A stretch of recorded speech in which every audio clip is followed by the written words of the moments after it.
exactly that. Okay. We have a big responsibility as this committee to give the public a confident, to restore their confidence in the IGI's office, intelligence service. Why should we appoint you? You've never been a rigorous reporter, fighter against irregularities, against corruption. You've never stood the test, you know, outside in a way that threatened your personal comfort like you did during apartheid. Why should we go to people from inside if we want to inspire confidence to the public? Can I protect the candidate?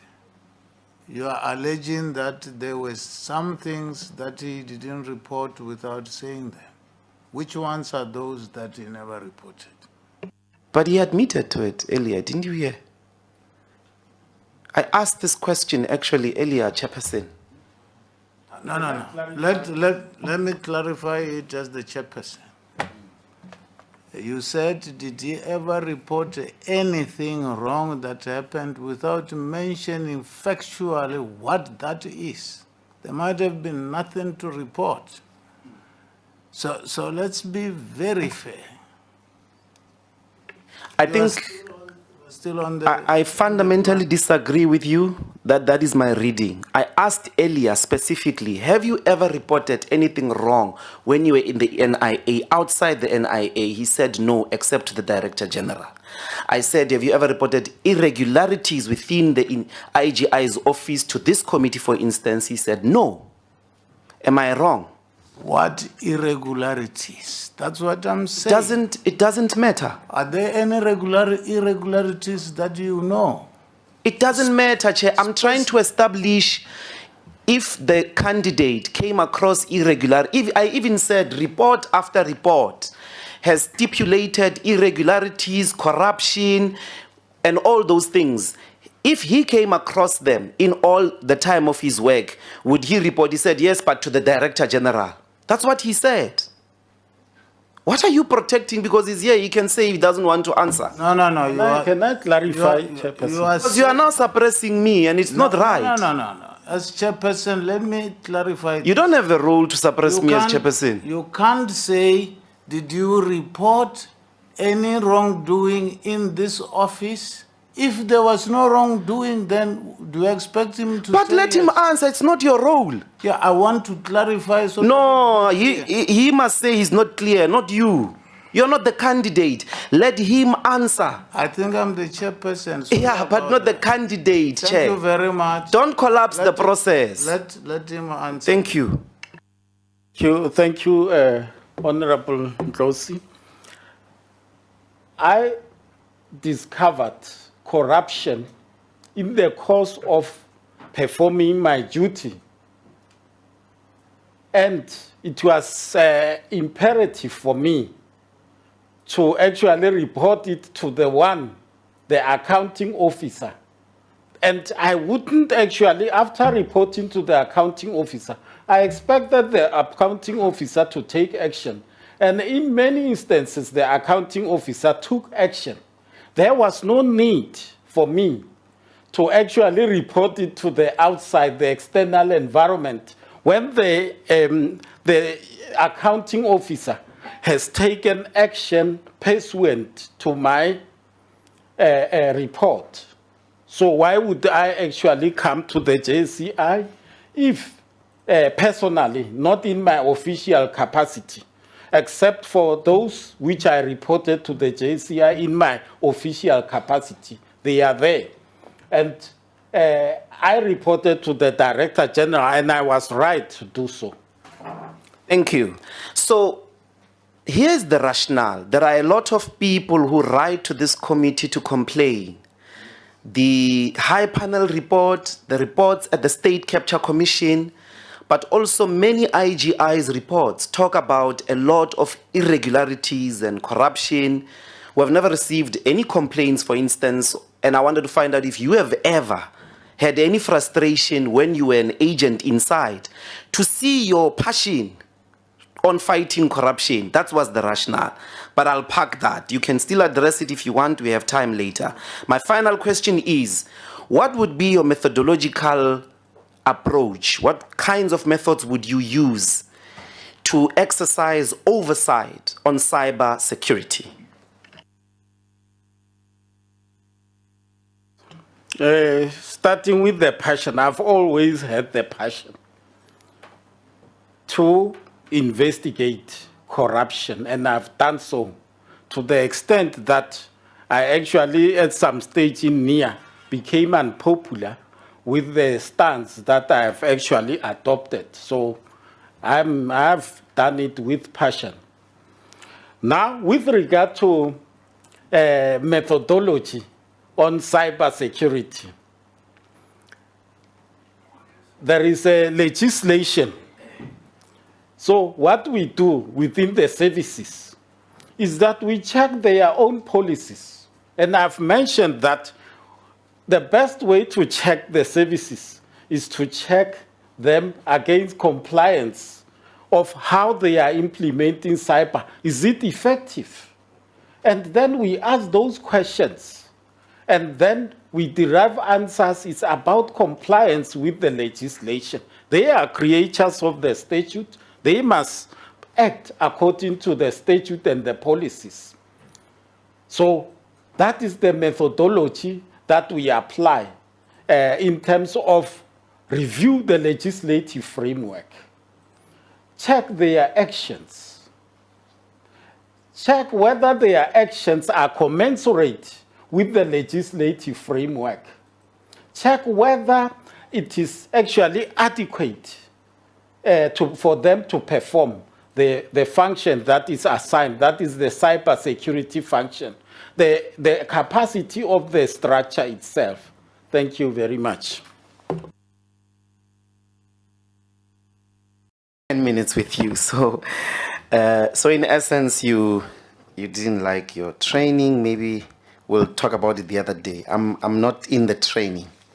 Then you worked with Joan Nhlanhla. Did she say that? She will respond, Mos. Isn't she going to respond? No, you said she didn't like the training. That is my impression. Okay. She needs to respond to. Okay. Thank you. Continue. 10 minutes. Then you worked with Nelson Mandela's cabinet and the First Minister of Intelligence, Joan Nhlanhla. Am I correct?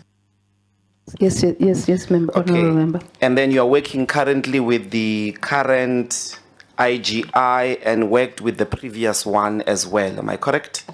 Correct. So there are honorable 3 of you from that office applying for this position. I have one question in relation to all of this that I've just said.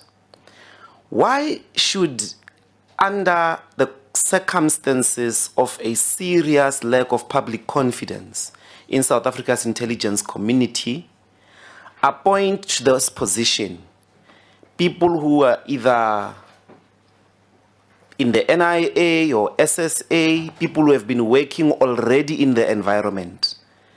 Would we be giving confidence that something different is going to happen, or will it be seen as merely recycling people who have been in the system and not doing any good job? I mean, you've been around from day one of the democratic government's or administration's intelligence environment.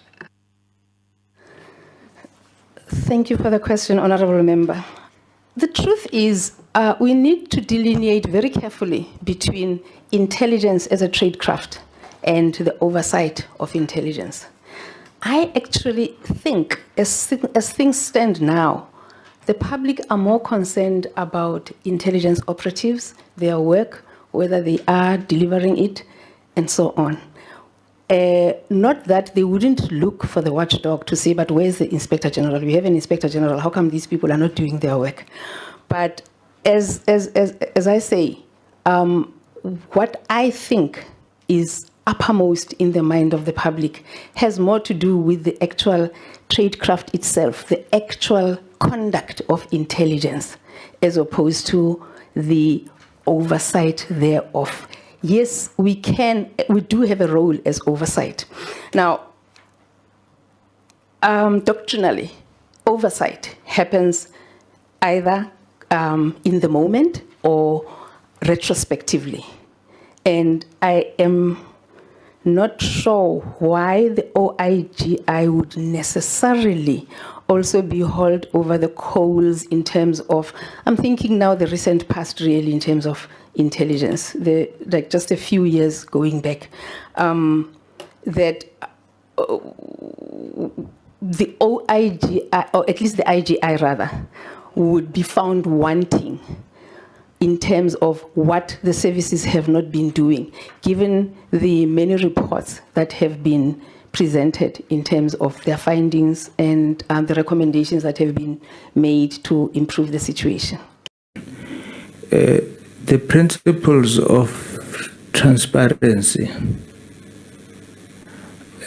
are in which chapter of the Constitution? And the security?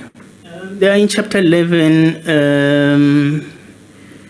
of the Constitution, and I think it's section. Can I just find out? Do you think it's a fair question? Because nowadays, if you want it, you can Google, you can just page through. We're not gonna go. We're not gonna go. Yeah. No, I just want to find out. I mean, nowadays you have got Google, you have got, I'm having it on with me now. But we're not gonna I just want to find out whether it's a fair question and where is it leading to, because... According to what rule are you asking that question, Chairperson? You didn't raise your hand. Okay, on a point of order. Let me just finish. I don't see how that would help, and I don't see where it leads to, because it's an open thing. You can get it anyway. We don't expect any framework of the sections in here anyway. Point of order. Okay. I want to call a point of order. Can I proceed, Chairperson? Yeah, Chairperson, really, you have to chair in accordance with the rules.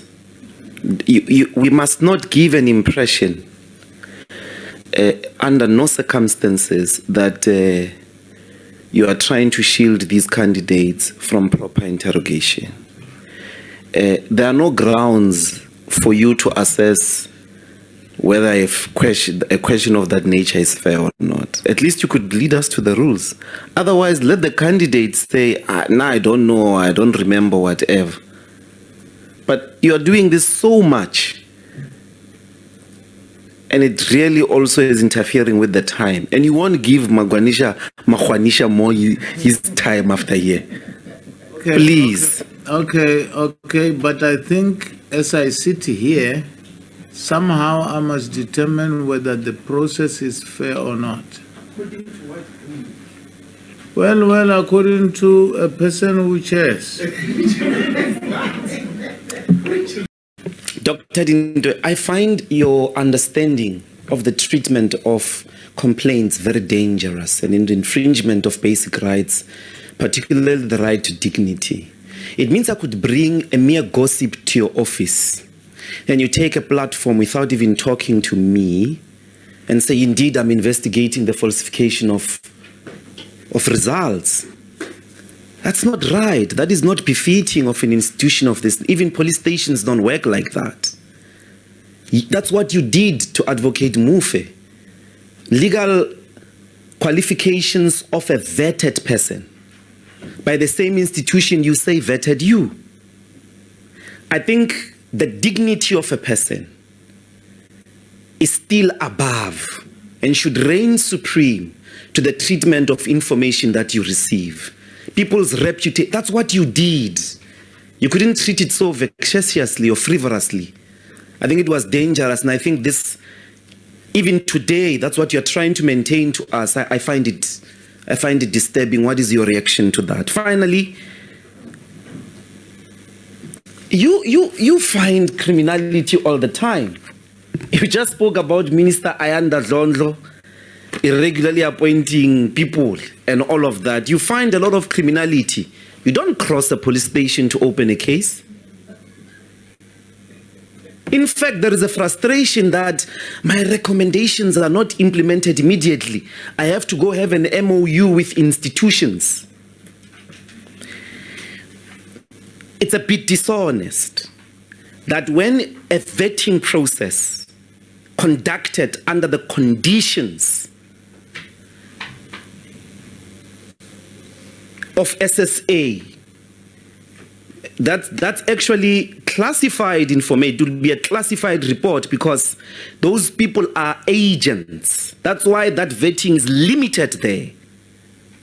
Isn't it dishonest to say, if I find information in a vetting process, I must cross a police station? I find you very... What is that? Why don't you accept the regime and the values that the DG brought the information without even going to the public or doing anything, brought it to the principals, left it there? It's been 5 years. I found your reaction as well, though, your answer there, to not be befitting of the values that are associated with the SSA agents who are vetted here. The things that are found about me under those conditions, agents can't cross a police station with classified information that was found not when I was being investigated, when I was being vetted for a parliament position. They just cross a police station because you are forced to go report a crime. I find that as well very frivolous. That's an attitude of a person who's not understanding the dignity of this office and the information of floods that can come about people's dignity. I don't know, that's my reaction, and I think you must have the opportunity to re-persuade us about that. Do you want is it a comment, or do you want, were you commenting, or do you want him to say something about it? No, with the greatest, or through you, Chairperson, I would like his reaction. That is my impression. I'm going to go into deliberation with those impressions. So he's got an opportunity to either redeem himself or stick to his guns. And just with your indulgence, we will be doing an inquiry in relation to those things of Zondo. I think the opportunity to ventilate must be in that space regarding what happened at Zondo. I think the committee, in fact, you know that the committee is engaging in the process in relation to those activities. But I think in relation to those two comments, you want to redeem yourself because that's really what you meant. What did you say about investigations of the Zondo? I don't know about that. I'll say it offline. Okay. Yeah. Okay, over to Thank you very much, Chairperson, and thank you very much, Honorable Ndlozi. I always welcome an opportunity for me to redeem myself. I so wish I could do that. But look, I made a decision with regard to Advocate Moufe. I was approached, and the person who was posing the question then asked, did you receive a complaint which makes the following allegations? And I do not see an alternative answer to that. In fact, the opposite of what I said, that yes, I can confirm that, would have been lies. I would have been actually lying to the public. But it's also very difficult for me to even try to redeem myself. The decision that I made, if it is a bad decision, it is a bad decision. My biggest concern is that the matter is before the courts. And as I said earlier, I could really be trading in a very dangerous space if I really wanted to go into details trying to redeem myself. I made that decision, Honorable Ndlozi. Whether it was a right decision or a bad decision, I will leave it to the jury to really decide. my good doctor. Thanks, Chair. I just want to quickly start with the certificate question. Isn't it true? We have 10 minutes, so we're going to do a quick conversation. I will not be pushing you. I'm just budgeting my time. I apologize in advance. So Section 710 of the Act says you must comply with the security requirements of the agency. So the agency gets out of a court settlement together with you that, which means the court didn't set aside anything. You were in an agreement with them in which they withdrew preliminarily. So one would wonder why, after 4 years of your being in the office, why wasn't it legitimately reinstated? The security clearance. Yes, you go for it. Okay. Thank you. I think my answer is that you do not reinstate that which was not withdrawn. If the act is ultra vires, in law they say that it didn't happen at all.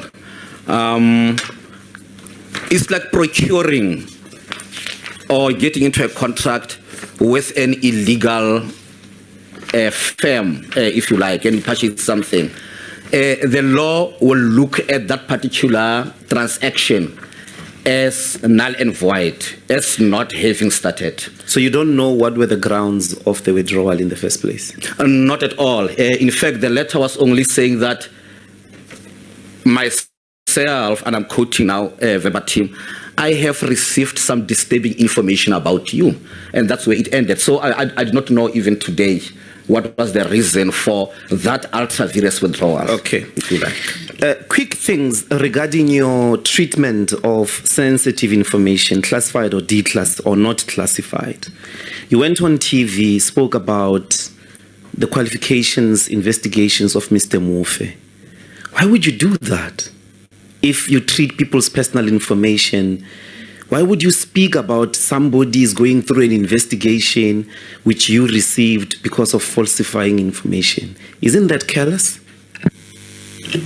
Not at all. In fact, the journalists from the ENCA approached me, and they even sent me a clip of an interview with Advocate Mufe, which had happened 2 days before my interview. There, I was only informing the nation that, yes, of course, we've got that complaint. I didn't only do it in the case of Advocate Mufe. I've done it previously when I'm being asked. The journalist will normally say, we do not want to know the intricacies of that particular complaint, but we just want to know whether indeed you did receive that kind of a complaint. So that's all what I said. I said, I can confirm that I received that. I did not call them. I did not call a press conference. It was the media house approaching me and saying that, please just confirm that. And they were very specific to say that we do not want to know the intricacies thereof. Did you give Mr. Jack Paul the pen report, preliminary pen report like he wrote in one of his publications? Did you or did you not? You remember Jack Paul said you did. I did not give him that report. In fact, there's an affidavit that I then deposed to. And I sought his clarification. He wrote a follow-up article on that clarifying. But look, he was referring to 2014. And when the Director General of the SSA in his capacity as a counterintelligence or responsible for counterintelligence in this country, when he did that, because I went to him and I said that, may you please investigate this. Information provided to him was that that report was already obtained by Jacques Paul in 2014. He went and looked at the document at the back of that of the pen itself. My name was not there as being in the distribution list. Muzilikas wa Afrika, while still at City Press, had already ran a full article on the pen investigation in 2014 already, late in 2014. So there is no way in which I would have given information to Jacques Paul. He followed in his article and said that I did not mean it was just a bad use of English. I did not mean that anybody, even in the Office of the Inspector General of Intelligence, has profiled me with that information. Okay. I'm on record. You have an opportunity to clarify a public objection which we received by the former DG, in which he says you falsified a report about, or you lied about the accident you had while driving on a state official vehicle in 2017. You lied in an affidavit in court regarding the withdrawal of your security clearance. You lied in your testimony at the state capture in 2021 in relation to this. Could you please clarify that? Because I think I'm out of time. Can I just add Chairperson?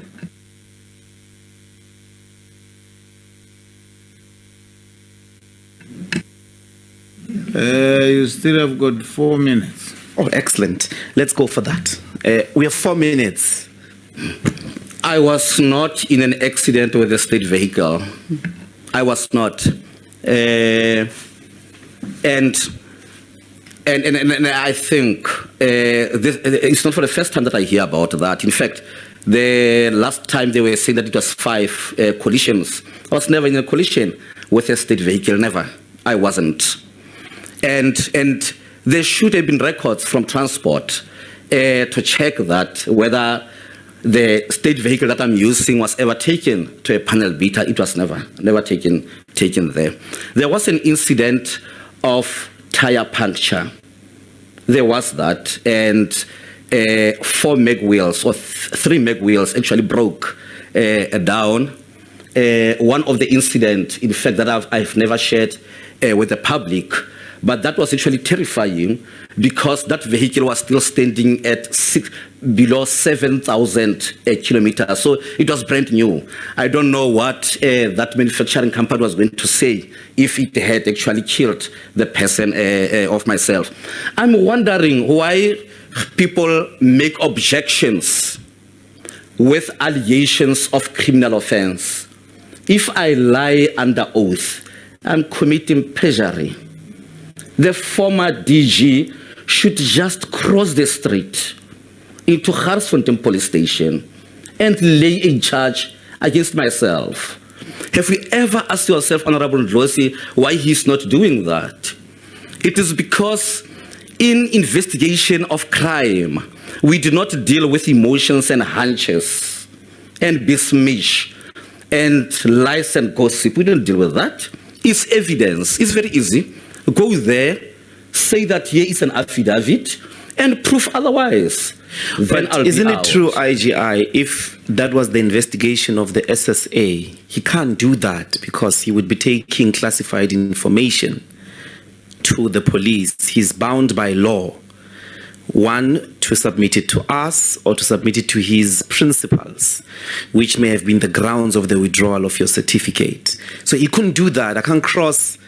If I got information here, for instance, even myself, I can't merely do that. I will have to be sensitive of the fact that it is state secrets or it was acquired under those conditions. And I think my 4 minutes is finished. Just after answering that question, did I hear you correctly that your office has not withdrawn the validity of the so-called rogue unit report?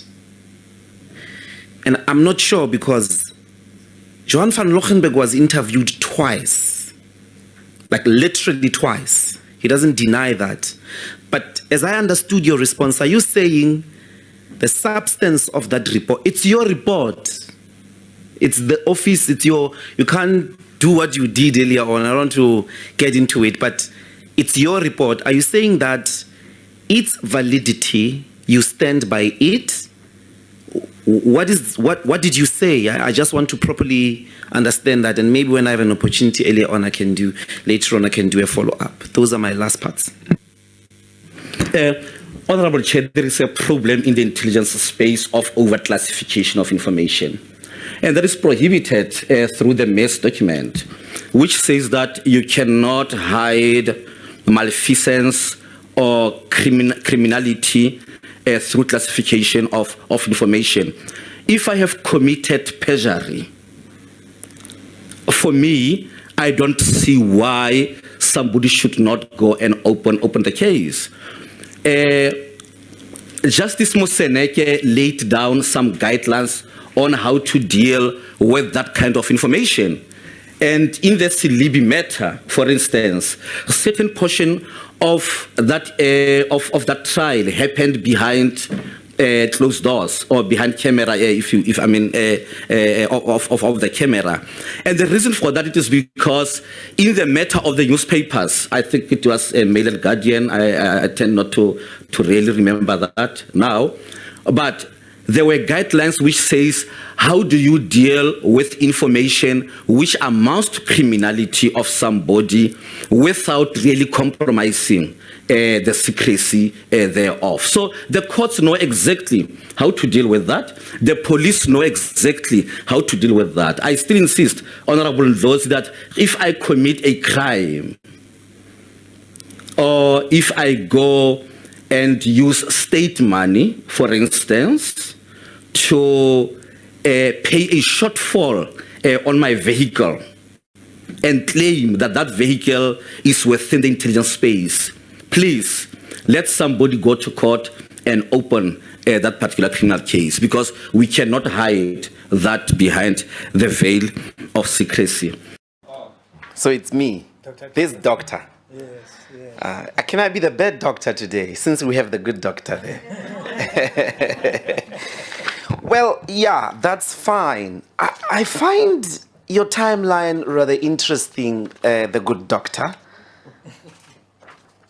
You worked for the presidency Isopahad, agreed? Yes. You worked for Minister Lindiwe Sisulu as defense and as housing, agreed? Yes. You worked for Susan Shabangu both as social development and women in the presidency, agreed? That's correct. You worked for a lot of ministers. But before then, you went to NIA. You were recruited.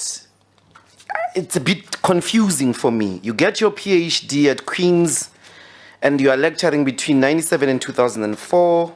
But between 2004 and 2005, you are a senior analyst. That's overlapping. Do you want to explain that? Okay. What is overlapping? So, in 2004 July to 2005 June, you're a senior analyst at the National Intelligence Agency. Agreed. And in September of 2004, you are at Queen's teaching. Yes, what's happening? Thank you. Let me explain. The PhD was full-time. And at the time that I took the position at the NIA, I had already done 3.5 years of the PhD. Now, what used to happen was, whenever it was winter in Canada, I came back home. It was just too cold for me. So you'll find that when the NIA employed me in June of 2004, I would have left for a period of about, let's say, 4 months. So I would have taken leave for that period. Then I went back to Canada. And when I was there for that term, I would have taught. So I was not teaching a full year course. I was teaching a half-year course, and I only teach that half-year course at the time when I find myself there. So in short, you were teaching and being a senior political analyst at the NA at the same time, agreed? I will agree to that. When did you undertake training to become a political analyst at the NIA? The training at the, you mean at the Intelligence Academy? It would have been at the beginning of my duties at the NIA. I can't remember. I think it was for about, I think it was 2 weeks at, they used to call it Sanai, the South African. You did all of this? Yes. At the same time? Whilst getting 2 salaries from Canada, from NIA, and the 2 training. You see my problem? I wouldn't say that there was a salary at Queen's. I mean, it's really a stipend. Teaching assistants are just doing what the professors asked of them to do. They are not full-time employment. No. Forget the money. Okay. Like this senior analyst, you are working for government full-time. You go and teach when you have time. Before then, you were in a college. It's okay, let's abandon it. We'll come back to it. Okay. The other thing that is a bit of clarity on my part is head of Old Mutual Foundation between 2000 and after all this elaborate ESOP hard work and then work at the NIA and at the NICC. What were you doing at Old Mutual Foundation? Thank you, Honorable Ndlozi. I was recruited as head of the Old Mutual Foundation, and I was responsible for corporate social responsibility of what Old Mutual does. So I was literally looking after communities. Some of the things I did, or some of the program or the projects that I did, I mobilized funding for our education system. I think it was about 250 million, which was approved to help our schools perform better.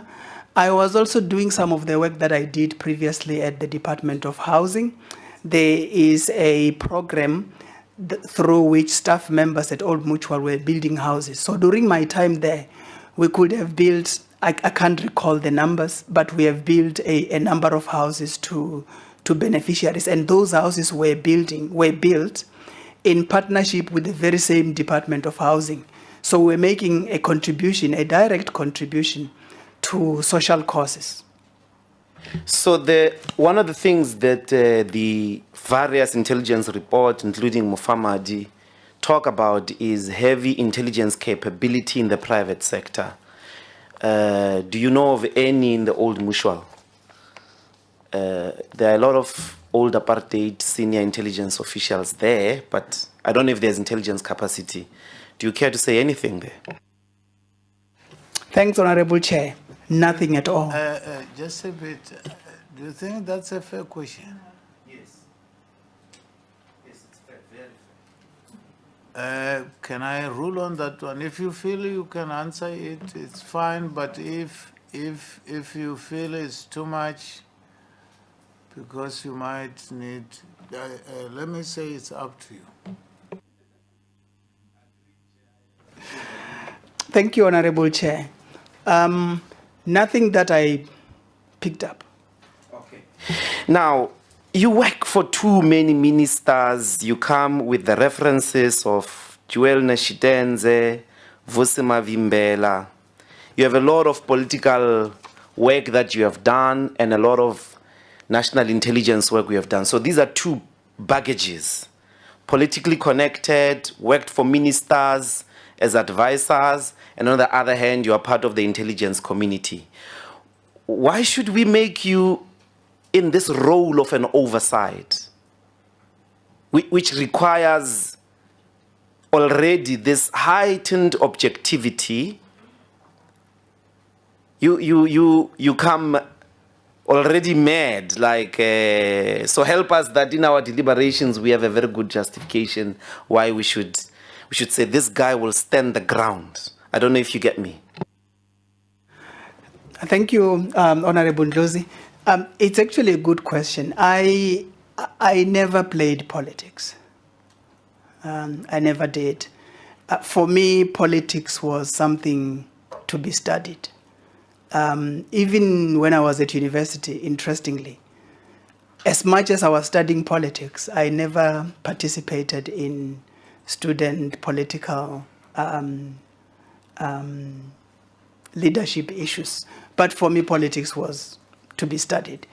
I mentioned some of those, I listed some of those references there because these are the people that I have worked with directly in one form or the other. When I was in the presidency in 2005, Mr. Nechitenje was the head of the Policy Coordination and Advisory Services. And effectively, I was working under him and reported to him. So in terms of somebody who could say to this committee whether I have the requisite competencies to perform the functions of the Inspector General of Intelligence, he's best placed. But I have never used my proximity to power I've never abused that. All that I've done was to use the competencies that I have to help politicians with the work that they require. Thank you. My final question, at the National Intelligence Coordinating Committee in 2006 to 2007, December, this was a very highly politicized time towards the ANC conference, where the abuse of intelligence services was at its highest. Could you share if there were any discussions, and if there were any discussions, what was your view? But particularly in light of the fact that we have this problem of the over-politicization, you could share with us how you would depoliticize intelligence services.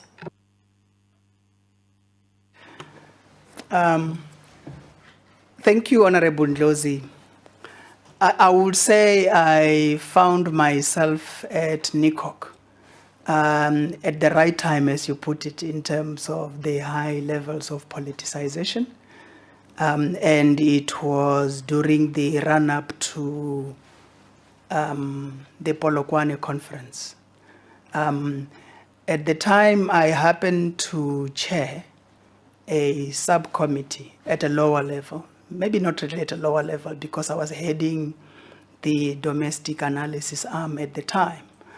I had representatives from crime intelligence, from defense intelligence, and from the then National Intelligence Agency, and even Home Affairs and other departments that were subsequently co-opted to the committee.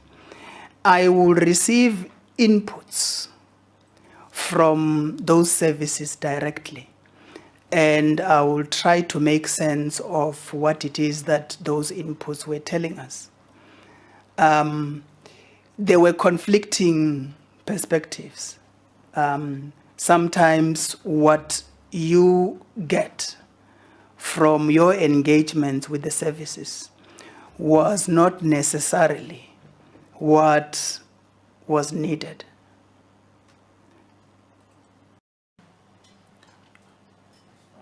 My honorable doctor, it's your chance. Thanks, Chair, and good morning, Jay. The elaborate CV, Jay is the candidate.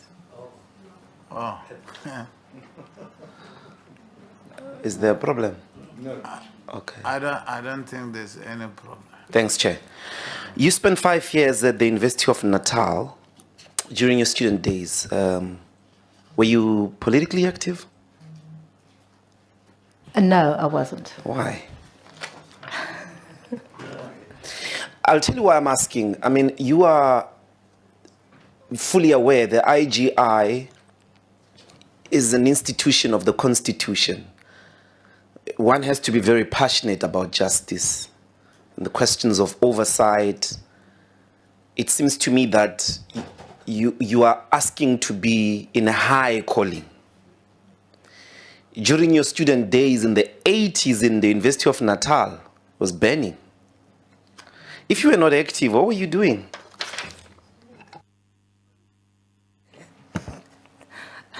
The simple answer would be studying. But no, the fact, but with all due respect, Honourable Lord, the fact that I was not politically active during my vast years doesn't take away from my passion for justice right now, of what is correct and what isn't. So your passion for justice maybe came later? You see, okay, I'll tell you why. One of the big complaints that we might have to, when we deliberate, deal with is a sort of careerist path that you're just rising in the bureaucratic ranks. So it's something about being moved by the condition of things that I need in my deliberation. So maybe you are just the person who focuses on your career, you just rise, nothing moves you other than directly involved in your career. So give me something. That's very simple. So if you look at my CV very closely, if it was only a choice of a career movement, I could have moved from one employee to the other. In my 32 years, I've only had 3 employments. That was as an attorney for 3 years. I was with the NPA for 13 years and 17 years now in the IG's office. Okay, so yeah. Sorry. And if you look very closely at my career, that when it came to the prosecution, for example, I started off at the Chatsworth Court in an area that was riddled with poverty. So, and I stayed in that court. Then I moved to the Durban Court, and I looked at some of it out of choice, some of it because I was appointed there. I dealt with issues of juvenile justice. Dealing with the Children's Court, that was in 97, 98. And then I was actually asked to go to the High Court because of issues of cash in transit matters, etc., etc. And I spent many, many years dealing with issues of children and women. Whilst in the Unit of Sexual Offences and Community Affairs, but I was also very active when it came to issues of drafting the victim charter, drafting and dealing with issues of maintenance abuse, child abuse, maintenance issues, custody, access. I have a passion for that. You have to look after our people. Thank you. And I've been in those courts for many, it was hectic at times, but I've been in those courts for a long time. I even delivered a paper at the University of Pretoria called The Feminization of Poverty. I'm sorry to come in your mouth. I got it. I have 10 minutes. Now, Pravin Gordhan at the State Capture Commission admitted to the existence of an intelligence unit within SARS, which confirmed the report that you participated, that there was an intelligence unit within SARS. In your view, was that legal or was it illegal? So that report has been made public. That report was set aside. So I cannot have any comment on that. I cannot talk now about the investigations and findings. That report was set aside by the High Court in 2020. Okay, if in the Department, for instance, of Education, the Minister of Education sets up an intelligence unit which investigates students, maybe who participate in student politics and so on and so forth. In law, would that be legal? And if it is not, would the IGI be mandated if there was a complaint you received to investigate? Well, we do not have an oversight mandate over the Department of Education. So it's highly unlikely that the IG's office would be tasked to investigate that. However, I must add that the IG's office does have power in terms of Section 7(8) to access information that is not under the control, to access information that is not under the control of intelligence services, the conditions being it has to go through the warrant procedures of the CPA. But I must go on to say that whilst we might not be directly mandated to deal with the Department of Education, it's only the President that can establish intelligence services. That is clear. That is in Section 209 of the Constitution. If during our investigation we find that another department is conducting intelligence activities outside the law, we are duty bound to report on it.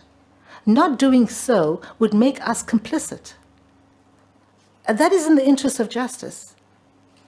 But also with the rider, that we do not have the mandate to investigate this, like we did in the other matter. We don't have the mandate, but if something comes across, we are duty bound to report on it and make a recommendation.